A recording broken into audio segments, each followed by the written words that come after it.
Cowboys Minicamp is here, and if you want more in-depth coverage, some winners, losers, takeaways, notes, etc., show it by liking this video right now.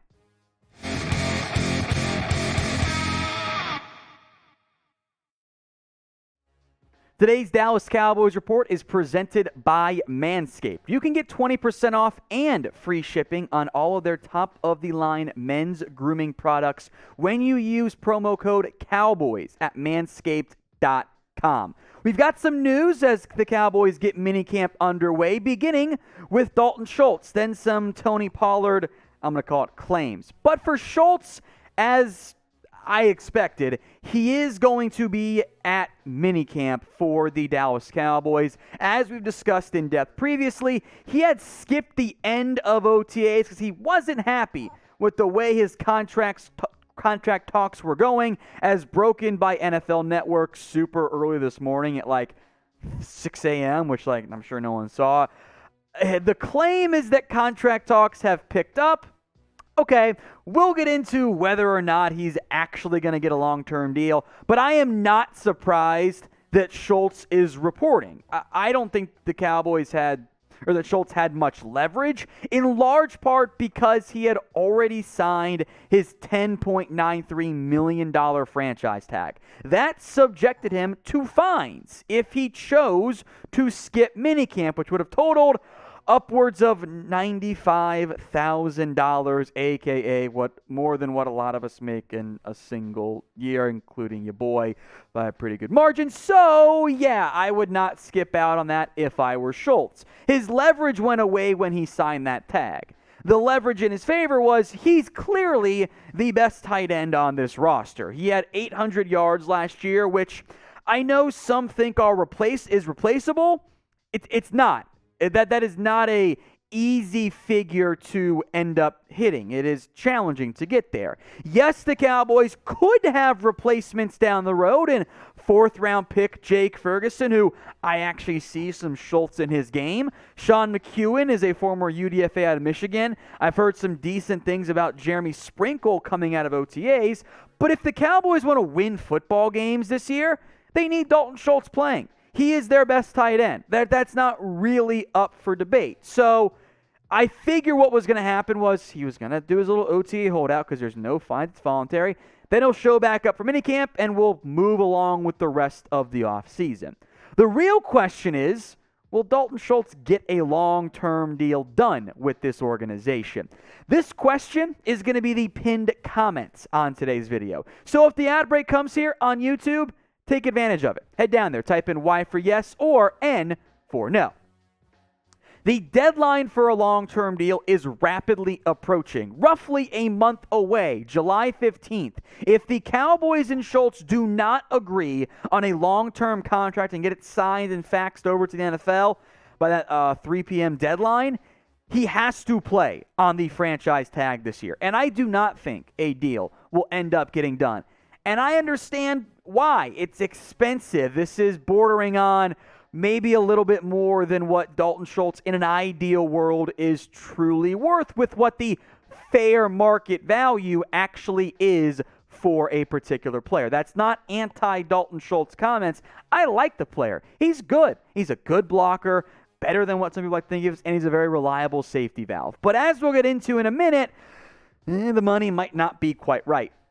Now, today's show is presented by Manscaped. They have launched the Platinum Package 4.0. This is by far their best deal ever. You can get it today at manscaped.com and use promo code COWBOYS for 20% off and free shipping. All the products you see on screen, you get with the Platinum Package. Individually itemized, you're saving 52%.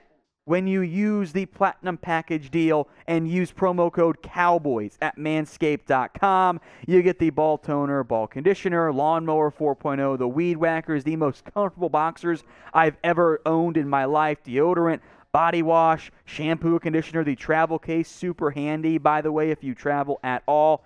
Use promo code COWBOYS at manscaped.com to get that deal. The link, by the way, for it will be in both the comments section and it will be in the description. Back to Schultz and why I don't think a deal gets done. The quote-unquote fair market value floor is probably around $13.69 million, because that is what David Njoku got from the Cleveland Browns, who has never put up the caliber of season that Dalton Schultz has. In fact, other tight ends, namely Jonnu Smith, have gotten bigger deals than the $11-ish million franchise tag with less production out of Schultz. The 2-year franchise tag pushes you already to around the $13 million price tag range. The David Njoku APY is noteworthy. The guaranteed money from Jonnu Smith was $31.25, by the way. That's what you're looking at. For Dalton Schultz, who is a top 10 tight end in the NFL and produced more like a top 6 tight end last year, the fair market value is around $14 million. But the fair market value doesn't mean you have to pay that. It's the reality of life in the NFL. And for me, this would be paying a good player great money. I don't think some of the previous claims are actually that accurate as it relates to the Cowboys, but this one stands out to me. I like Dalton Schultz. He is a very good football player. And the fair market value is top 5 money. That doesn't mean you have to pay. You just have to accept the fact that you're not going to have Dalton Schultz in that case. And that's okay too. So be honest with me. What is the most you'd pay Dalton Schultz per year? If you go lower than that $14-ish million range, you're not going to pay him. And that's fine. But let me know in the comments section. Once we reach that July 15th deadline or a long-term deal does get worked out, maybe Schultz does take a team-friendly contract and everyone's happy about it, we will have you guys covered. Hit that big red button and subscribe for more free Dallas Cowboys videos right here at the Cowboys Report. I know it's a bit of a slow part of the offseason, but we're not going anywhere. We still give you guys daily Cowboys videos. One last news item here as OTAs get underway and Mike McCarthy talks about Dak Prescott, etc. Tony Pollard is where we focus in today. We'll have more Dak conversation tomorrow. The report from the Fort Worth Star-Telegram and Clarence Hill is that the Cowboys coaches told Tony Pollard he would be more involved with the offense this coming year. Pollard has said he's open to playing more slot receiver, and the Cowboys have been utilizing him a little bit more in those OTAs, and we'll see what happens when minicamp practice gets going later on today. This is not the first time, however, that this idea has been pitched. So here's what Clarence Hill reported. Quote, the coaching staff explicitly told him after the season that they plan to give him a larger role in the offense in 2022. This offseason, they have incorporated him in the schemes. Now, for me, I need to see this happen first. I want Tony Pollard more involved. But we've heard this campaign for 2 years now, and it's never been enough Tony Pollard touches. So be honest with me.